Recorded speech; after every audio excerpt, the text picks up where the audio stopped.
Hi, this is day 47 of a little reminder for all of us. Instead of complaining, be grateful. Especially be grateful on what is available. Naalala ko yung kwento sa Bible na si Jesus tsaka yung mga disciples niya ay magpapakain ng 5,000 na tao. At ang nakita ng mga disciples, problema. Sabi nila sa pag-aalala ko, dinala natin sila dito sa bundok tas wala tayong ipapakain sa kanila, na minsan parang tayo. Kapag dinadala tayo ni Lord sa isang lugar, ang una natin nakikita, problema. O kaya sa bawat sitwasyon na meron tayo, mas nakikita natin or nananaig ang problema. Pero sa lugar na yun, merong isang bata, meron siyang dalang 5 tinapay at 2 isda.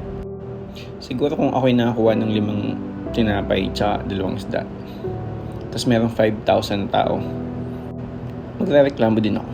Pero ang kagandahan, God's way, God's thought is very different from our thought. Ibang-ibang mag-isip si Lord, ibang-iba mag-isip tayo. Kaya talaga huwag tayo magtitiwala sa sarili natin Magtiwala tayo sa Panginoon. Si Lord, nung kinuha niya yung 5 tinapay at 2 isda, itong ginawa niya, nagpasalamat siya. Oo, maraming problema, malaking problema. Pero sa sitwasyon yun, naghanap siya ng isang bagay na pwedeng ipagpasalamat. Kahit maliit na solusyon dun sa problema, pinagpasalamat. At ang ending ng kwento, after magpasalamat, napakain yung 5,000 na tao sa lugar na yun.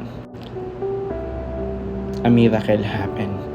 Siguro kaya walang nangyayaring miracle sa buhay natin. Napakarami nating reklamo sa buhay.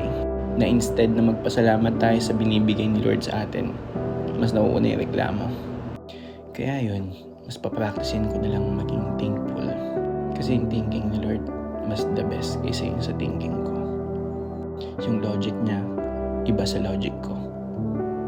Kaya ang challenge, magbabad lalo sa word niya, sa presence niya. Laging mag-pray. Tapos tingnan natin kung ano yung kayang gawin ni Lord sa buhay ko.